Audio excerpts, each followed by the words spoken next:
Selamat pagi, jemaat yang dikasihi Tuhan, Shalom.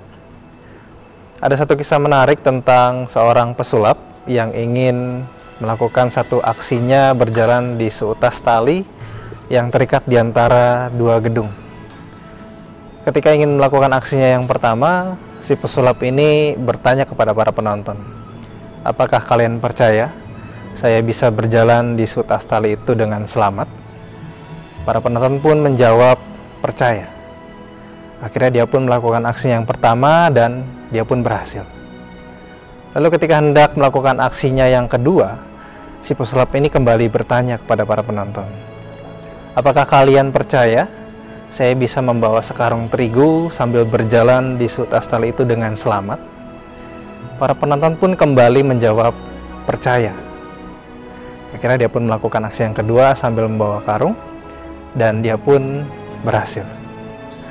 Lalu sebelum melakukan aksinya untuk yang ketiga kalinya, si pesulap ini kembali bertanya kepada para penonton, "Apakah kalian percaya saya bisa membawa salah satu dari kalian untuk saya gendong dan bersama-sama dengan saya berjalan di seutas tali itu?"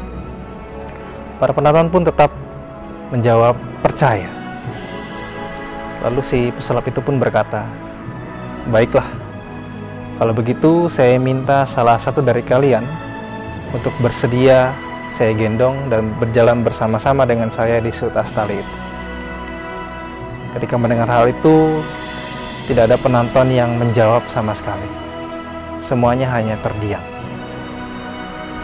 Setelah beberapa lama menunggu dan tidak ada yang bersedia, akhirnya ada seorang pemuda yang mengacungkan tangannya dan bersedia untuk ikut bersama-sama dengan si pesulap itu.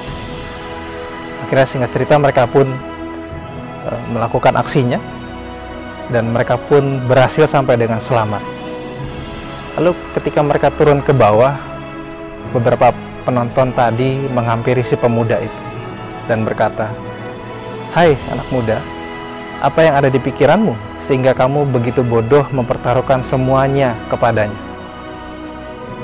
Lalu si pemuda itu pun hanya tersenyum dan menjawab dengan sederhana, "Saya percaya kepadanya, karena dia adalah Bapak saya. Saya tahu dan mengenal betul siapa Bapak saya. Jadi saya mempercayakan diri kepadanya."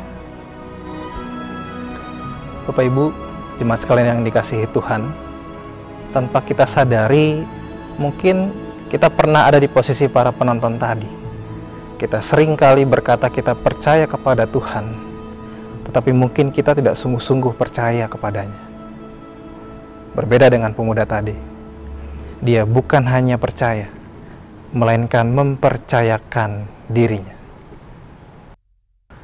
Seperti ada tertulis dalam Amsal 3, ayatnya yang kelima dan ayatnya yang keenam, "Percayalah kepada Tuhan dengan segenap hatimu, dan janganlah bersandar kepada pengertianmu sendiri. Akuilah Dia dalam segala lakumu, maka Ia akan meluruskan jalan." Bapak, Ibu, dan jemaat yang dikasihi Tuhan, di tahun yang baru ini, marilah kita tidak hanya sekedar percaya, tetapi juga mempercayakan diri kepada Tuhan. Mempercayakan diri berarti kita melakukan bagian yang bisa kita lakukan dan meminta pertolongan serta menyerahkan bagian yang tidak bisa kita lakukan kepada Tuhan. Selamat tahun baru, Tuhan memberkati.